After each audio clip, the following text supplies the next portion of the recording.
ഇത്രയും അനുഭവ സമ്പത്ത് ഇപ്പം പറഞ്ഞു പ്രായമേറിയ ഒരു ക്യാരക്ടർ ചെയ്യാൻ ബുദ്ധിമുട്ടെന്ന്. ശരിക്കും പറഞ്ഞാൽ അങ്ങനെ നടന്മാരിൽ അങ്ങനെ ഒരു ബുദ്ധിമുട്ട് പറയാറുണ്ടെന്ന് കേൾക്കുന്നു. അതൊക്കെ ശരിയാണോ? പ്രായമേറി അത് ഗ്ലാമർ കുറയുന്നു വിചാരിച്ചിട്ടാണോ വേണ്ടിയിട്ട്? അത് ഇപ്പം ചില നിലവാരത്തിലുള്ള അല്ലെങ്കിൽ ചില പ്രത്യേക സ്റ്റാറ്റസുള്ള ചില പ്രത്യേക സ്ഥാനത്തിരിക്കുന്ന ആൾക്കാർക്ക് ചിലപ്പോൾ അത് ബുദ്ധിമുട്ടായിട്ട് തോന്നാം.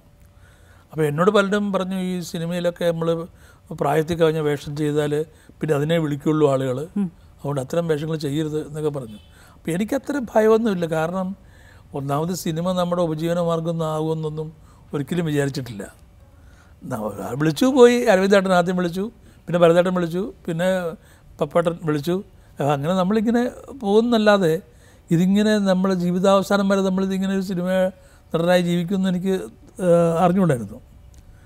അപ്പോൾ അതുകൊണ്ട് ഞാൻ അങ്ങനെയുള്ള ഒരു ഭീതി എനിക്കുണ്ടായിട്ടില്ല. ഇപ്പം ചിലപ്പോൾ അഭിനയിച്ചാൽ പിന്നെ വിളിക്കുന്നതൊക്കെ അത്തരം വേഷങ്ങളൊക്കെ ആയിരിക്കും എന്നൊക്കെ പറയും. അത് കുറേയൊക്കെ ശരിയാണ്. കാരണം അടൂർ ബാസിയെ പോലുള്ള മിടുക്കനായ ഒരു സമർത്ഥനായ ഒരു നടനെയൊക്കെ അറിയാതെ പോയി എന്ന് വെച്ചാൽ പിന്നെ അതിലോട്ട് ടൈപ്പിഡായിപ്പോയി, കോമഡി ചെയ്യാൻ മാത്രം. അങ്ങനെയൊക്കെയുള്ള പ്രശ്നങ്ങളുണ്ട്. ജഗദീഷ് ശ്രീകുമാർ തന്നെ എത്രയോ നല്ല നടനാണ്, പക്ഷേ അയാളെ വിളിക്കുന്ന മുഴുവൻ ഇത്തരം വേഷങ്ങൾ ചെയ്യാനാണ്. അതിൽ അയാളുടെ മിടുക്കുകൊണ്ട് അയാളതിനെ ഓവർകം ചെയ്യുന്നു എന്നുള്ളത് മാത്രമേ ഉള്ളൂ. അപ്പോൾ ഇത്തരം ഭയം എല്ലാവർക്കും ഉണ്ട്. അതുകൊണ്ടാണ് പലരും, ഇപ്പം സ്ത്രീകൾക്കാണ് പ്രത്യേകിച്ചും അതുള്ളത്.